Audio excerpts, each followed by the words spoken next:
আল্লাহর তরবারি। চারদিকে ইসলামের প্রচার কাজ চলছে। মক্কা এবং মদিনার লোকেরা জেনে গেছে পবিত্র ইসলাম এবং নবী সাল্লাল্লাহু আলাইহি ওয়াসাল্লামের নাম। দলে দলে মানুষ ইসলাম ধর্ম গ্রহণ করে পরম প্রশান্তির সাথে দ্বীনের পথে কাজ করছেন তারা নবী সাল্লাল্লাহু আলাইহি ওয়াসাল্লামের কাঁধে কাঁধ মিলিয়ে একই সাথে। খালিদ ইবনে ওয়ালিদ তখন ইসলাম কবুল করেননি। তিনি ভাবলেন নির্জনে বসে, গভীর রাত্রিতে। অনেক চিন্তা ভাবনা করে দেখলেন। ভাবতে ভাবতে তিনি অস্থির হয়ে ওঠেন। পাপ এবং অন্যায়ের জন্য তিনি ব্যথিত হলেন। ভাবলেন, এভাবে আর কতদিন আর এভাবে অন্যায় ও অসত্যের পথে চলব? খালিদের ভেতর সত্য বিবেক সহসা জেগে উঠল। তিনি পাপের পথ থেকে, অন্ধকারের পথ থেকে ফিরে এলেন ইসলামের পথে। সুদূর মদিনায় গিয়ে নবী সাল্লাল্লাহু আলাইহি ওয়াসাল্লামের কাছে হাজির হয়ে বললেন, আমি অনেক পাপ করে ফেলেছি। আমার পাপের জন্য অনুতপ্ত। আমি এখন সত্য মিথ্যার পার্থক্য বুঝতে পেরেছি।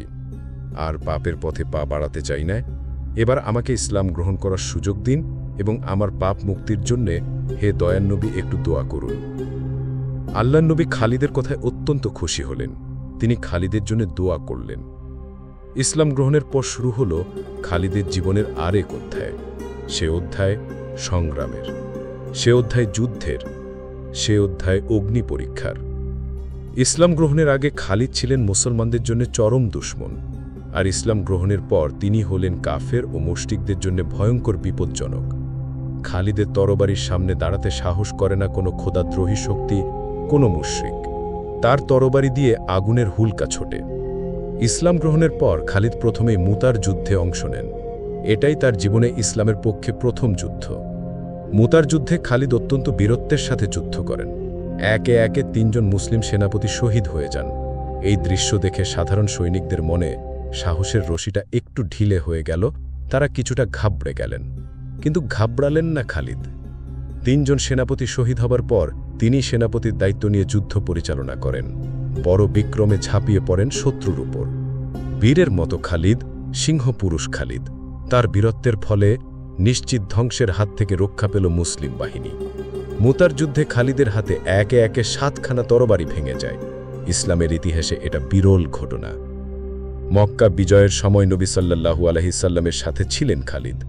যদিও বিনা রক্তপাতে মক্কা বিজয় করা হয়, তবু কিছু তো রক্ত ঝরেছিল।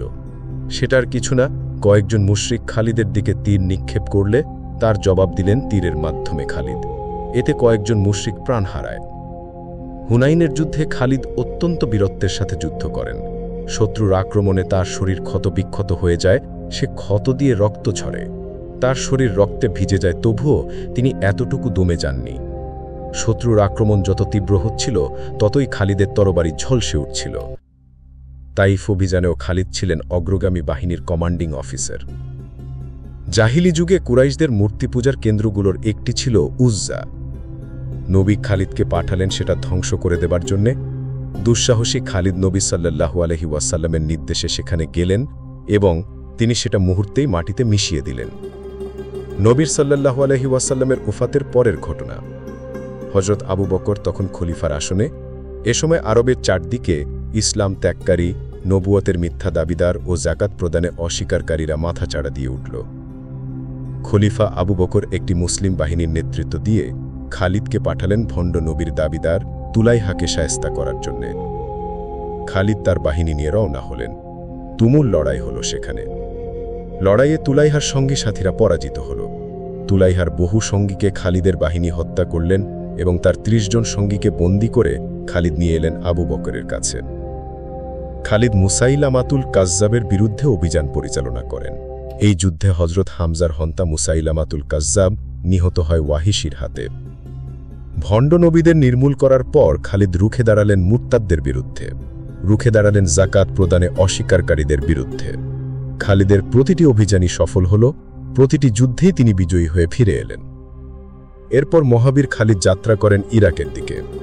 ইরাকে একে একে অনেক যুদ্ধ সংগঠিত হয় এবং প্রতিটি যুদ্ধে খালিদ বিজয়ী হন। তার সাহস এবং যুদ্ধ কৌশলের নিপুণতায় সমগ্র ইরাককে তিনি পদানত করেন। ফাহলের যুদ্ধে খালিদের কাছে রোমান বাহিনী দারুণভাবে পরাজিত হয়। তারা পুনরায় দিমাশক দখলের প্রচেষ্টা চালায়। প্রচণ্ড যুদ্ধ চলছে, হঠাৎ পেছন থেকে ধূমকেতুর মতো উপস্থিত হলেন মহাবীর খালিদ। রোমান বাহিনীর একে একে বহু সৈন্য নিহত হল খালিদের তরবারির আঘাতে। তাদের শোচনীয় পরাজয়ের পর তারা আবার খালিদের বিরুদ্ধে যুদ্ধের জন্য প্রস্তুত হল। সেনাপতি মাহানের নেতৃত্বে 2,24,000 রোমান সৈন্য ইয়ারমুকে সমবেত হল। রোমানদের যুদ্ধযাত্রার খবর পেয়ে গেলেন হযরত আবু বকর। তিনি বললেন, আল্লাহর কসম, খালিদের দ্বারাই আমি তাদেরকে পরাস্ত করব। ইয়ারমুকের যুদ্ধ ইতিহাসের এক গুরুত্বপূর্ণ যুদ্ধ। মহাবীর খালিদ তার বাহিনীকে দ্রুত প্রস্তুত করে রওনা হলেন ইয়ারমুকের দিকে। এই যুদ্ধে তিনি মহিলাদের হাতেও তরবারি তুলে দিলেন। বললেন, যদি কোনো মুসলিম সৈন্য যুদ্ধের ময়দান ছেড়ে পিছু টান দেন, তাহলে তাকে এই তরবারি দিয়ে হত্যা করবে। নিজের সৈনিকদের তিনি সাবধান করে দিয়ে বললেন, প্রয়োজনে শহীদ হবেন, কিন্তু যুদ্ধের ময়দান ছেড়ে কেউ পালাবার চেষ্টা করবে না। যুদ্ধের পূর্বে রোমান সেনাপতি খালিদের সাথে কথা বলল। সে বলল, তোমাদের অনেক অভাব, অনেক ক্ষুধা, তাই তোমরা দেশ ছেড়ে এখানে এসেছ। তোমরা চাইলে আমরা তোমাদেরকে 10টি করে দিনার দেব, এক প্রস্থ কাপড় দেব এবং তোমাদেরকে খাদ্যও দেব। আগামী বছরও তোমরা এভাবে জিনিসপত্র পাবে। তোমরা এখান থেকে চলে যাও, শুধু এই শর্তটুকু মানো। রোমান সেনাপতির কথায় মহাবীর খালিদ অত্যন্ত অপমান বোধ করলেন। তার ব্যক্তিত্ব এবং তার বীরত্বে আঘাত লাগল। তিনি রোমান সেনাপতিকে উচিত জবাবই দিলেন। বললেন, আমরা মুসলমান, আমরা বীরের জাত, অর্থের বিনিময়ে আমাদেরকে কেনা যায় না। বলেই তিনি ঘোড়ার পিঠে উঠে বসলেন এবং ঘোড়ার লাগাম টেনে ধরে খালিদ সোজা ছুটে চললেন তার নিজ বাহিনীর ছাউনির দিকে। এবং তারপর সেনাপতি খালিদ আল্লাহু আকবার বলে রোমানদের বিরুদ্ধে যুদ্ধ ঘোষণা করলেন। রোমানদের অশ্বারোহী এবং পদাতিক বাহিনীর মধ্যভাগে ঢুকে পড়লেন মহাবীর খালিদ। তিনি যেদিকে যান সেদিকেই সব সাফ। খালিদের তরবারির সামনে রোমান বাহিনী ছিন্ন ভিন্ন হয়ে গেল। একদিন এবং এক রাত একাধারে যুদ্ধ চলল। পরদিন প্রভাতেই সবাই অবাক হয়ে দেখল, রোমান সেনাপতির মঞ্চের উপর বীর দর্পে দাঁড়িয়ে আছেন স্বয়ং খালিদ ইবনুল ওয়ালিদ। ইয়ারমুকের যুদ্ধের সময় খালিদের তরবারির তেজ দেখে রোমান বাহিনীর কমান্ডার জারজান নিজে তার ছাউনি থেকে বেরিয়ে এলেন। ভয়ে ভয়ে তিনি খালিদের কাছে এগিয়ে এলেন। বিনয়ের সাথে জিজ্ঞেস করলেন, মহাবীর খালিদ, আপনি সত্যি করে বলুন তো, আল্লাহ কি আসমান থেকে আপনাদের নবীকে এমন কোন তরবারি দান করেছেন যা তিনি আপনাকে দিয়েছেন, এবং সেই তরবারি আপনি যাদের বিরুদ্ধে ওঠান না কেন তারা পরাজিত হতে বাধ্য হন? রোমান কমান্ডার জারজার কথা শুনে খালিদ হেসে উঠলেন। খালিদের বীরত্বে এবং ব্যক্তিত্বে মুগ্ধ হয়ে জারজা তখনই ইসলাম কবুল করেন এবং রোমানদের বিরুদ্ধে যুদ্ধ করে শহীদ হন। ইয়ারমুকের এই গুরুত্বপূর্ণ যুদ্ধে বিজয়ের পর খালিদ হাদির জয় করেন। হাদির জয় করার পর তিনি কিন্নাসরিনের দিকে অভিযান চালান। মুসলিম বাহিনীকে প্রতিরোধের জন্য তারা পূর্বেই কিল্লার প্রবেশদ্বার বন্ধ করে দিয়েছিল। খালিদ চিৎকার করে তাদেরকে বললেন, তোমরা কোথায় পালাবে? যদি মেঘমালার উপরেও আশ্রয় নাও, তাহলে আল্লাহ আমাদেরকে সেখানে উঠিয়ে নেবেন, অথবা তোমাদেরকে নামিয়ে আনবেন আমাদের তরবারির সামনে। তোমরা কোথাও পালাতে পারবে না। কিন্নাসরিনের অধিবাসীরা হিমসবাসীদের করুণ পরিণতির কথা চিন্তা করে খালিদের সাথে সন্ধি চুক্তি সম্পাদন করতে বাধ্য হয়।